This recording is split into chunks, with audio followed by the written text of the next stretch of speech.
Once there was a bad and jealous queen. She had a kind and beautiful daughter. Many princes from many countries wanted to marry the princess. The queen said to each prince, "Before you marry my daughter, you have to do something for me." And then she gave him an impossible job. When he couldn't do it, she said, "Now you will die." And her woodcutter cut off his head. "You will never marry," she said to her unhappy daughter. And she laughed. Prince Charles was the son of a poor king in a small country. He heard about the beautiful princess. He said to his father, "I want to marry her." "Never!" cried the king. "The queen will kill you. You are my only son. I cannot lose you. There are hundreds of beautiful women in the world. You don't have to marry this one." But the prince was very sad. He couldn't eat. He couldn't sleep. In the end his father said, "Go, then. Go to the princess. I hope you will do better than the other princes. I hope I will see you again." The prince was very excited and he danced round his rooms. He ate a lot of food and got strong again. Then he began his journey.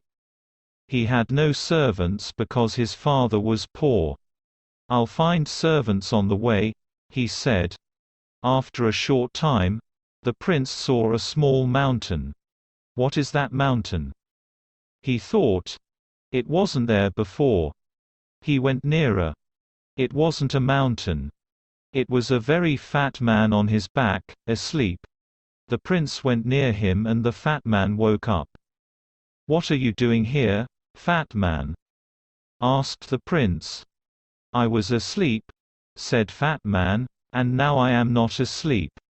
Because of you." "Why were you asleep?" "Because I had some food this morning. Now I want my lunch." "What did you eat this morning?" asked the prince.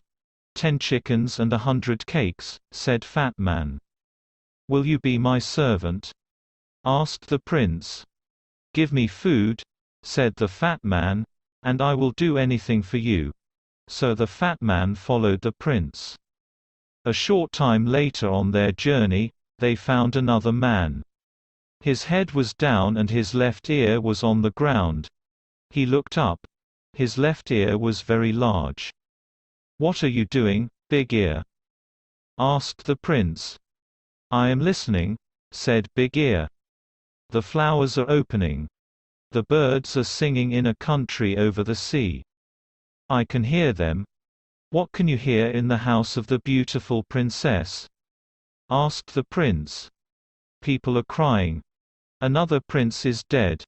Will you be my servant, Big Ear?" "Yes," said Big Ear, "I will." A short time after that, they saw 2 long things by the road. "What are they?" "Trees," said Fat Man. They went nearer. "They're not trees," said Big Ear. "They're arms. The longest arms in the world." A little later they saw the man's head. "You are a very long person," said the prince.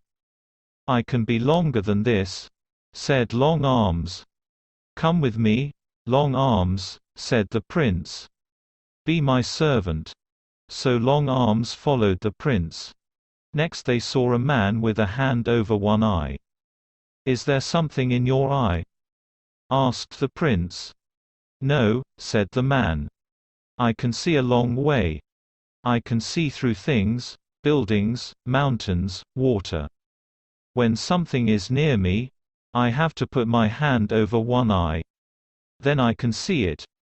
Come with me, Quick Eyes," said the prince, "and be my servant." And Quick Eyes followed the prince. They went on their journey and the sun got very hot. The prince opened his coat.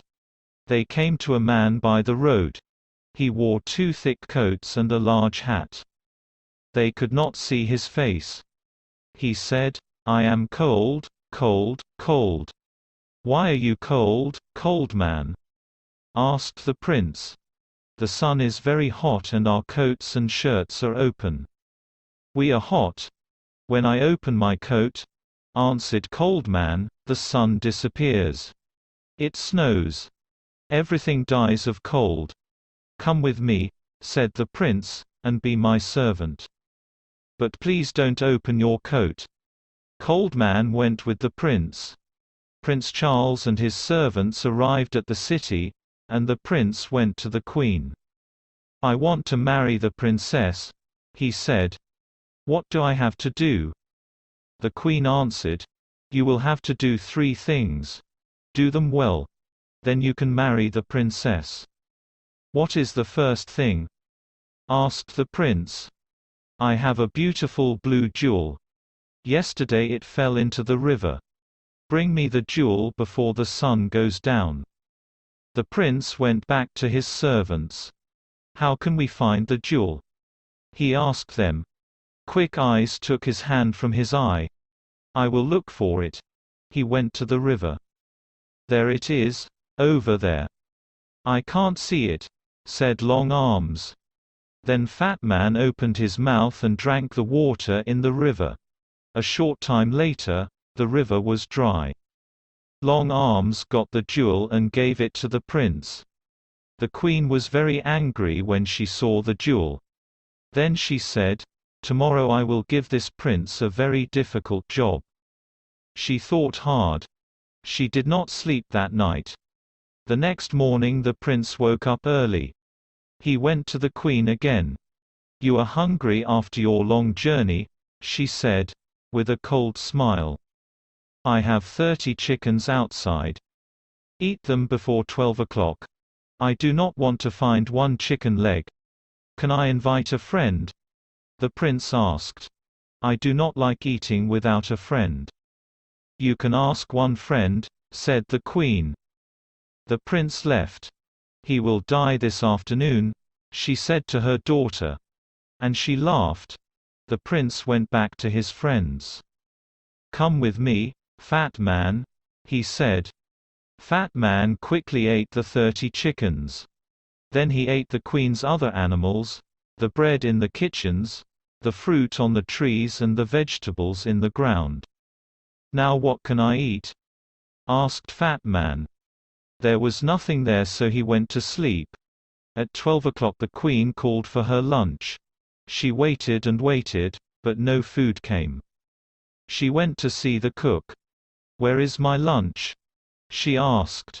"A fat man ate everything in the gardens and everything in the kitchens. There is no food." The queen got angrier and angrier. Then she thought of a plan. "Ha ha!" she laughed. "Now I will catch him." The prince came to her on the 3rd day. "Will you eat with me tonight?" she asked, with a lovely smile. "And after that? Would you like to sit with the princess for 2 hours?" "Yes," answered the prince. "I would love that." "You will not fall asleep when you are talking to the princess?" asked the queen. "Fall asleep?" cried the prince. "Never. When a person falls asleep with the princess," said the queen, "the princess disappears by magic. Then that person dies." The prince put on his most beautiful clothes. He ate with the queen. Their conversation was very cold. Servants brought wonderful food and wonderful drinks. When the prince turned away for a minute, the queen quickly put something into his glass of wine. The prince did not see. He drank the wine. Then the queen took him to the princess. They climbed up many stairs to a high room. The princess sat sadly by the window. The red light of the evening sun lit up her beautiful face. The river below, the flowers round the window and her dress were the same color. The prince sat near the princess. They were very happy for a short time. But the prince's eyes suddenly felt heavy. He started to fall asleep. He couldn't hear the princess's words. His eyes shut. He was asleep. Half an hour later, he opened his eyes again. The princess wasn't there. He looked everywhere in the room, but he couldn't find her. He ran to the window and looked out. He saw Big Ear below. He called to him, "The princess isn't here. We have to find her in the next hour." Long Arms brought the prince down to the ground. "Where is the princess? Can you hear her, Big Ear?" Big Ear put his ear to the ground. "Yes," he said. "I can hear her. She is calling. She says that she is across the river. She is inside a tree. Her mother's men put her there." Quick Eyes looked. "Yes," he said. "I can see her. But how can we get her?" cried the prince. "I have an idea," said Cold Man, and he opened his coat. Snow fell. Everything went white. Cold Man jumped into the river and the water was ice. They ran across the ice and brought the princess back. Long Arms put the prince and princess back through the window into the high room. They sat down and the door opened. The queen came in. She could not speak when she saw the princess. She gave them a cold smile. "We are having a very interesting conversation," said the prince. "We are talking about trees and rivers. Come with me," said the queen. "It is night. Your bedroom is ready. Your servants can sleep there too." The prince said good night to the princess and he and his servants followed the queen. She took them to a big room. The queen shut the door. She ran to the cook and said, "Make a great fire under their room." After a short time the room got very hot. The prince went to the door but he couldn't open it. "I can hear a great fire below us," said Big Ear. "This is wonderful," said Cold Man. "I feel really warm for the first time in my life." "Open your coat, Cold Man," said the prince. When Cold Man opened his coat, the room got colder again. "That's better," they said. The queen listened at the door. She heard them. She ran to the cook and said, "Make the fire hotter." Cold Man smiled. "I am warm again," he said. "They are cooking us," said the other servants. "Take off your coat," said the prince. The prince took Cold Man's coat away. "I am too cold," said Cold Man. "Please give me back my coat." Snow fell in the room. The prince could not speak because he was too cold. Fat Man cried. There was ice in his hair. The queen came to the door. She listened. "Nothing. They are dead now," she said. She opened the door. The prince and his servants ran out of the room. "Let's go and sit by a fire," said the prince. "My face and hands are blue with cold." The queen could not win. She knew that now. So she left the country. The princess married the prince and they lived happily. And the good servants lived with them.